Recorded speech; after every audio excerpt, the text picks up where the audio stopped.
저는 학창 시절을 인천에서 보냈습니다. 이 시절에 제가 만난 교회는 인천에서 그리 크지 않은 중소형 교회로 말씀과 찬양 그리고 기도가 아주 뜨거웠던 교회였습니다. 주일 예배와 수요일 예배는 물론 특히 금요일 밤은 철야 예배라고 해서 밤 9시에 시작해서 다음날 아침까지 아주 뜨겁게 진행되었습니다. 그리고 방학 때가 되면 누가 시켜서가 아니라 학교 보충 수업 끝나고 교회로 와서 개인별로 기도하던 모습이 지금도 선하게 기억되고 있습니다. 그러니까 하루의 시작과 끝을 교회에서 시작해서 교회에서 마치던 시절이었습니다. 그런데 이렇게 교회를 중심으로 모이고 교회를 중심으로 신앙생활하는 것은 성경에서도 기록되어 있습니다. 출애굽기 3장을 보시면 하나님께서는 430년간 애굽에서 종살이를 하던 이스라엘 백성들의 고통을 보시면서 그들의 부르짖음을 들으셨다고 했습니다. 그러면서 모세라고 하는 한 사람을 부르시고는 그들을 향한 애굽 구출 작전이 시작되었습니다. 그런데 이 과정을 보시다 보면 하나님께서 모세를 통해서 이스라엘 백성들을 적과 꿀이 흐르는 가나안 땅에 들어가는 것으로 우리의 시선이 멈춰지는데, 성경을 자세히 보시면 우리가 눈여겨봐야 할 부분이 있습니다.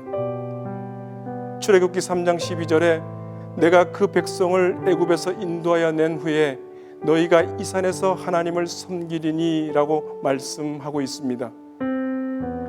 지금 이 말씀은 고통 중에 있는 이스라엘 백성들을 출애굽시켜서 편안하게 살게 해주시겠다는 것이 아니라 하나님을 섬기도록 하시겠다고 말씀하신 것입니다.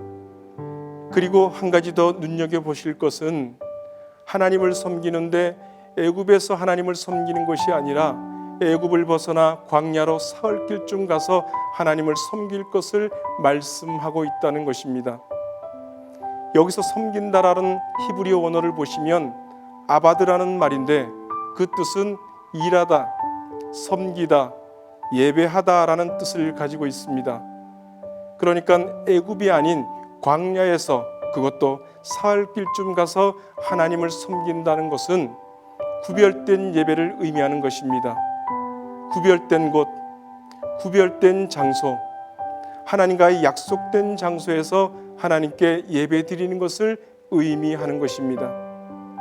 이것이 바로 우리가 교회에서 예배 드려야 하는 이유입니다.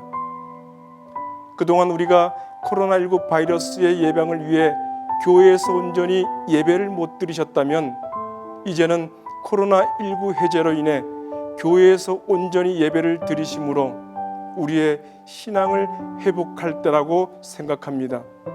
기독교 영성은 나의 믿음과 개인적 영성뿐만 아니라 예배 영성을 중심으로 교회에 모이는 공동체 영성입니다.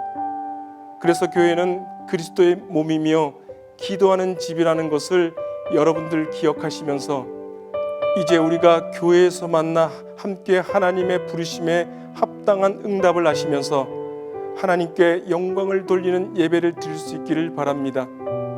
마지막으로 그럼 어떤 자세로 예배를 드려야 하는가? 예배라는 단어의 한자를 보시면 예도 예자에 절배자를 씁니다. 그래서 저는 이렇게 정의를 내리고 싶습니다. 예배란 예를 갖춰서 절을 하듯이 드리는 것. 사랑하는 성도 여러분, 그동안 예배에 대해 하나님과의 관계에서 소홀했던 부분이 있으셨다면 하나님과의 약속된 장소에서 하나님과 약속된 시간에 예를 갖춰서 정성껏 예배를 드릴 수 있는, 그래서 하나님을 기쁘시게 할 수 있는 믿음의 성도들이 다 되시기를 주님의 이름으로 축복합니다.